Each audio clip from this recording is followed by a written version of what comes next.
Bonjour et bienvenue dans cette émission d'Info été. Il est 5 h du matin, nous sommes à l'aérodrome de Capellen car on va faire un tour en montgolfière aujourd'hui pour poursuivre cette série dans les airs.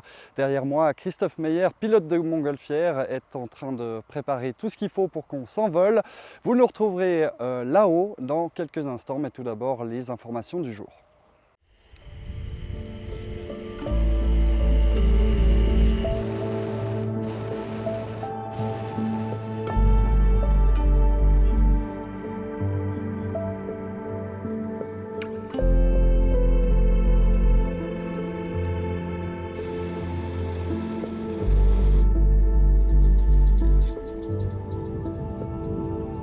Je suis avec Christophe Meyer, vous êtes pilote de montgolfière et fondateur et propriétaire de Take-Off Balloon à Gay.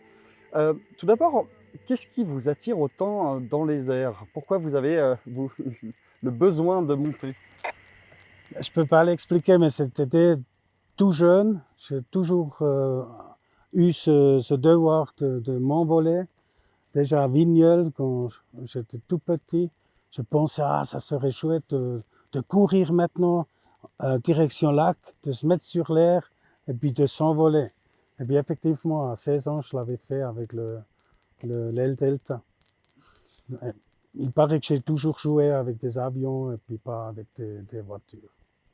Une passion qui remonte donc à l'enfance, mais qu'est-ce que vous ressentez encore maintenant quand vous volez?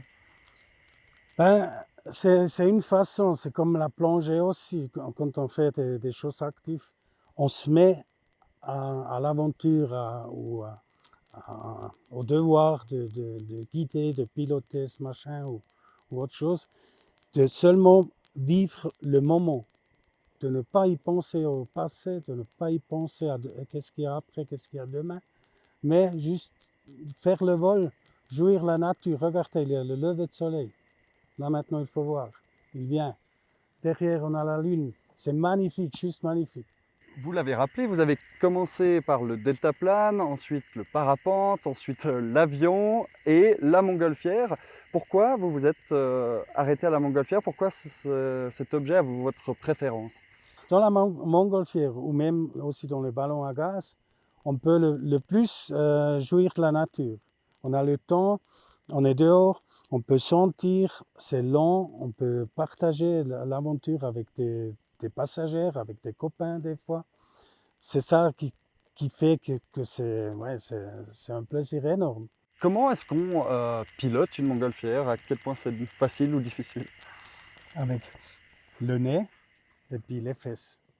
Donc c'est vraiment bon, on doit savoir un peu les directions du vent. Ça, on peut regarder dans la météo. Après, il faut monter, il faut regarder, observer.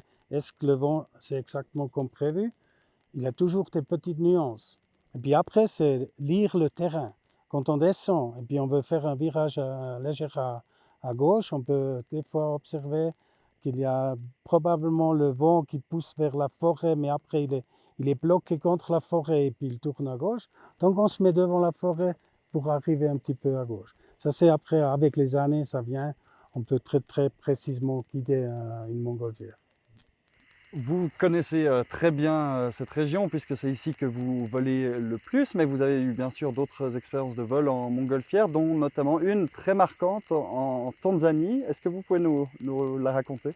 Volontiers. Donc en 2011, on a eu l'occasion avec un grand groupe de 100 personnes, avec 8-9 ballons, participer à une excursion pour survoler le Kilimandjaro. Et puis on avait prévu un jour, et puis ce jour-là c'était dégagé, il n'y avait pas de nuages. Le vent, on a bien choisi le terrain de décollage pour survoler le cratère. Il y avait 3 teams, dont moi, où on a pu choisir un terrain un peu plus compliqué, mais on a réussi à survoler le cratère. Attention, je dois chauffer. Christophe Meyer, on vous retrouve tout de suite pour la suite de cette interview, mais on profite avant du paysage avec ce lever de soleil.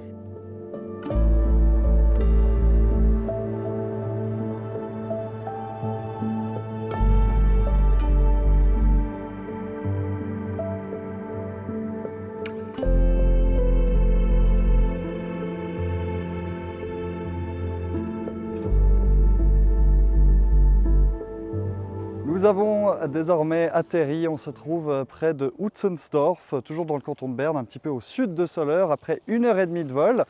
Christophe Meyer, pour vous, comment s'est passé ce vol en montgolfière? Alors c'était un vol magnifique, avec beaucoup de passagers qui ont posé beaucoup de questions. Pour moi, c'est clair, il faut voler, observer le ballon, mais aussi parler. Pas toujours facile, mais un joli vol. L'atterrissage, par contre, c'était un peu tendu pour moi, parce qu'on est ici dans une zone où il n'y a pas beaucoup de gens bien fauchés. Il y avait juste cette possibilité ici, vous voyez peut-être, vous voyez la trace qu'on a fait. On a dû survoler la ligne avec une hauteur de sécurité. On est descendu très sec pour arriver sur ce champ et pas pour entrer dans l'arbre là. Donc c'était très serré. Mais je savais que ça marche. L'impact un petit peu plus dur que d'habitude, mais on est tous bien au sol, parfait. L'atterrissage était effectivement un petit peu sportif, C'était mais sportif. Hein? c'était aussi drôle. C'est-à-dire la nacelle, avec le vent, on touche le sol, le frottement freine la nacelle, mais le ballon, il continue. Donc, il met la nacelle couchante comme ça. Donc, on appelle ça une Hundshütte, donc on était tous un par-dessus de l'autre. Exactement. Mais si on se tient bien, si on fait bien la position, on risque rien. C'est chouette, c'est rigolo. C'était drôle, effectivement. Vous avez choisi de construire une entreprise autour de la montgolfière.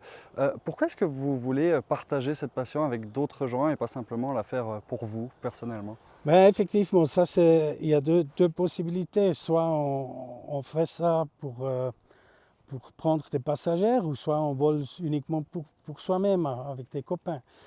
Quand moi j'avais commencé, j'avais le vouloir de m'enlever avec une montgolfière en l'air. J'avais fait le projet Expo 2001, le ballon publicitaire pour l'Expo en 1997. J'ai collecté un peu de fundraising des entreprises d'hier dans la région.